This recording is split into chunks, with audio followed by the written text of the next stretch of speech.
Hello students, welcome back. आज हम next exercise 7.3 के क्वेश्चन सॉल्व करेंगे। हम 2 एक्सरसाइज अपने लास्ट वीडियो लेक्चर्स में कंप्लीट कर चुके हैं। आई होप आपने कंप्लीट कर चुके हैं। तो देखिए, आज हमारी एक्सरसाइज है प्रोपोर्शंस के बारे में। हमने पढ़ा था रेशियो। रेशियो क्या होता है?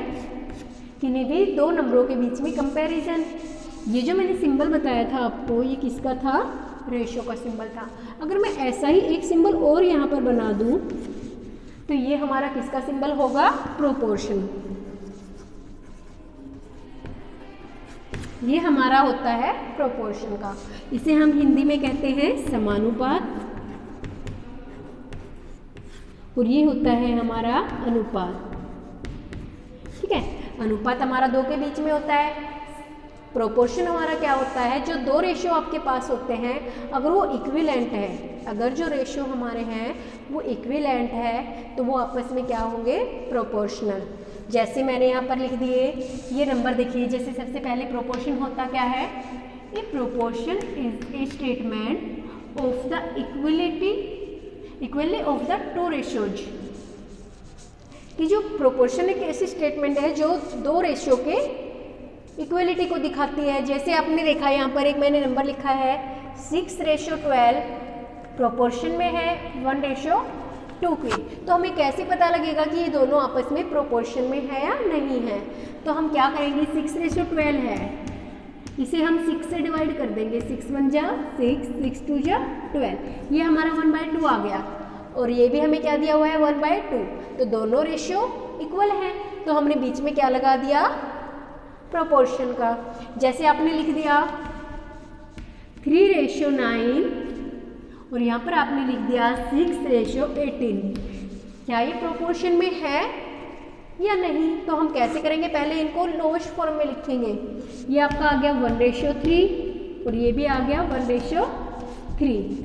अब ये भी 1:3 है, तो हमारा क्या हो गया? प्रोपोर्शन दोनों इक्वल है। तो हो जाए, हम क्या लिख सकते हैं इसको? 3:9 प्रोपोर्शन में है 6:18।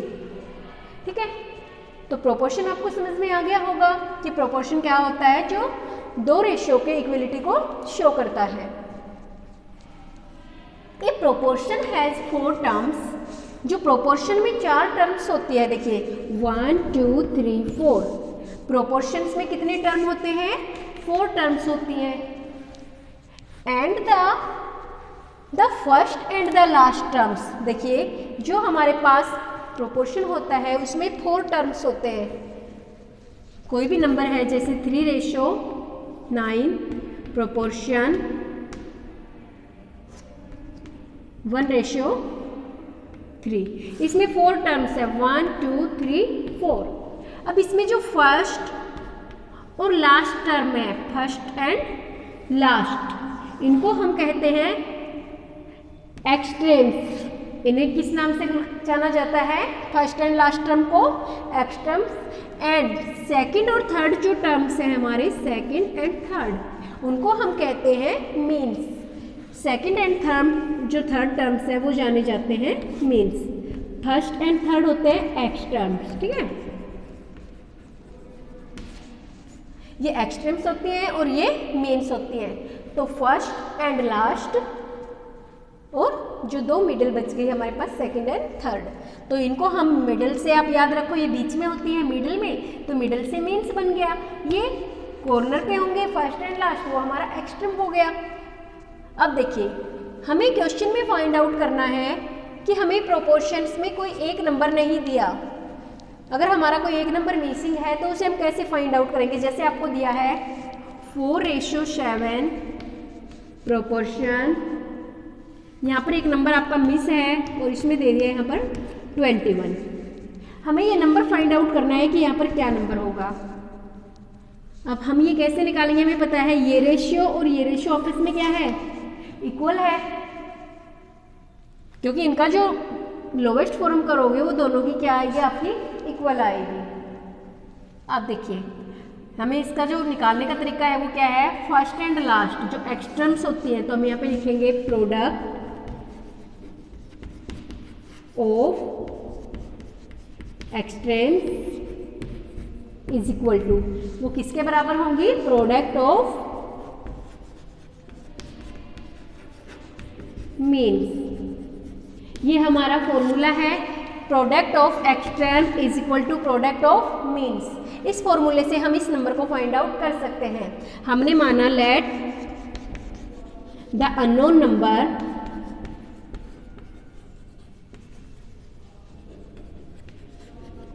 पी एक्स, हमने मान लिया कि जो नंबर अननोन है या जो मिसिंग नंबर है, यहाँ पर आप अननोन की जगह मिसिंग भी लिख सकते हो, ये नंबर हमारे पास नहीं है तो हम मिसिंग भी लिख सकते हैं, let the missing number be x. अब हम लिखते हैं we write the proportion, we write the proportion, क्या दिया हुआ है हमें 4:7 प्रोपोर्शन, इसको हमने x मान लिया और इसको हमने 21 दिया हुआ है, तो इसमें हम लिखेंगे 4:7 प्रोपोर्शन x:21। इसे आपने इस फॉर्म में लिख दिया। अब हम क्या करेंगे, ये फॉर्मूला लगाएंगे, product of extremes, product of extremes is equal to product of means.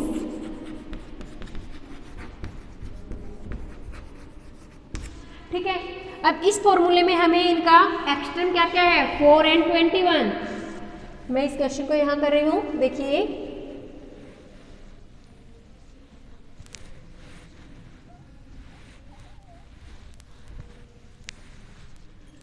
Product of extreme क्या हो जाएंगे, 4 and 21। ये हमारे एक्सट्रीम की प्रोडक्ट आ गई और बीच में हमारे मीन्स क्या है, 7 and x हो गया। अब हमें x की वैल्यू फाइंड आउट करनी है। ये नंबर इसके साथ मल्टीप्लाई में है, ये कहाँ चला जाएगा, डिवाइड में। 4 × 21/7 इज इक्वल टू x। अब इसे काट दीजिए, 7 1 जा 7, 7 3 जा 21। अब यहाँ पे कितना आ गया आपके पास, 12। ये क्या आ गया, आपकी x की वैल्यू। अब देखिए 4/7, हम इसको 4/7 लिख सकते हैं और इसको हम क्या लिखेंगे, x की जगह हमने लिख दिया 12 और बाय 21। अब इसे हम काट के देखते हैं, किससे काटेंगे, 3 से कट जाएंगे नंबर, 3 4 जा, 3 7 जा, तो ये भी हमारे क्या आ गए 4/7, ये भी 4/7। इसका मतलब ये प्रोपोर्शन में है। नेक्स्ट क्वेश्चन देखिए, एक क्वेश्चन दिया हुआ है आपको 5:8 प्रोपोर्शन 20:, ये मिसिंग नंबर आपको फाइंड आउट करना है कि यहाँ पर कौन सा नंबर है। तो हम क्या करेंगे, सबसे पहले नंबर को मानेंगे, हमें लेट द मिसिंग नंबर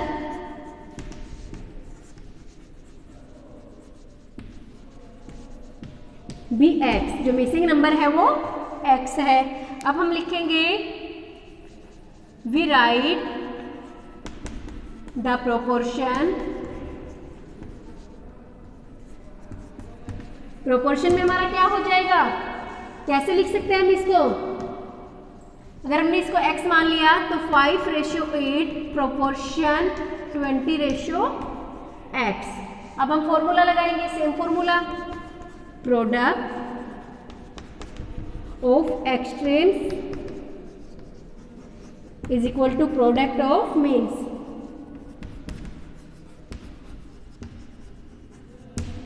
अब देखिए प्रोडक्ट ऑफ एक्सट्रीम क्या हो गया, 5 and x is equal to middle क्या हो गया आपके पास जो मीन्स हैं 8 and 20। हमें किसकी वैल्यू फाइंड आउट करनी है, अब हमें निकालना है वैल्यू ऑफ x।